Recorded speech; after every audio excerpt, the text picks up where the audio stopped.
हमारा घर में लड़की के बियाह के मारो, पहलिया के बियाह तो अभी तय नहीं खे भइल।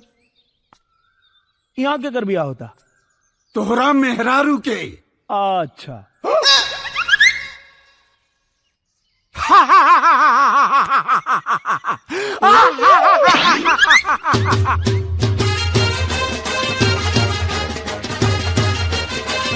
तू हमार दामाद होके वाला बड़ा, हम तार ससुर।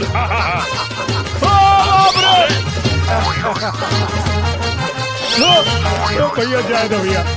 आओ देखा पंडित जी पकड़ा गई। देखो लोग एक एक के फांसी पे चढ़वा दे, जबरी करवा लोग था। ए माई, अरे देख जबरी करे तारे सरे। ए माँ निमिया की डाल मैया नावेली झुलुआ की झुलिया मैया मोरी गावे।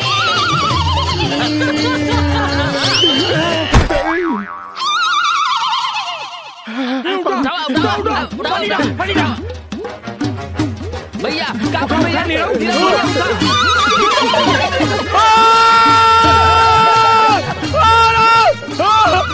हमरा से जबरदस्ती मत करा लोग, अब जुलूम होता। चला लंडू और न चला। हाँ माई, अरे बस तो बड़ी ना, ये बुलडोजर से तोर बेटा चपा के मर जाई भाई।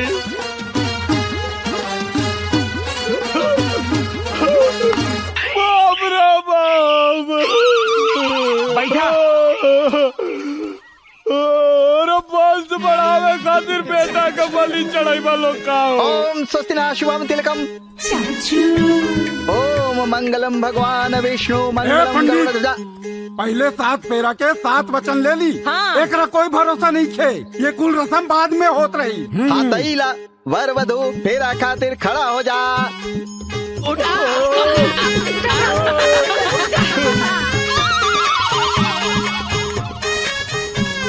ओम सर्व मंगल मांगल्ये शिवे सर्वार्थ साधिके शरण्ये त्र्यंबके गौरी नारायणी नमस्तुते।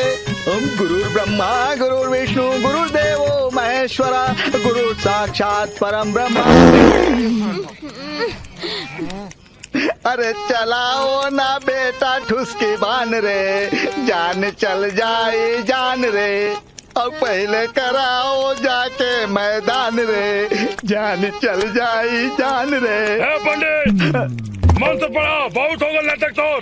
ओम विष्णु विष्णु ओम जम्बू दीपे भरत खंडे आर्यावर्ते विवाह कार्य।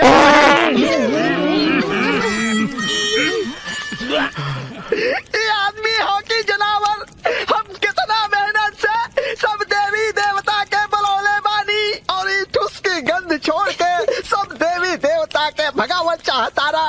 अरे तनिक देर कंट्रोल नहीं के होत का।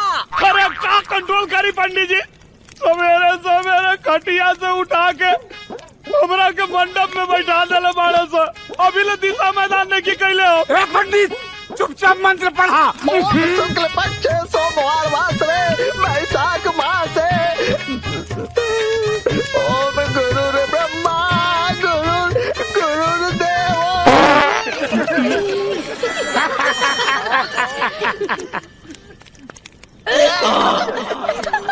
अरे भैया हमार छोट छोट बच्चा बा, हम मरे के नहीं की चाहत।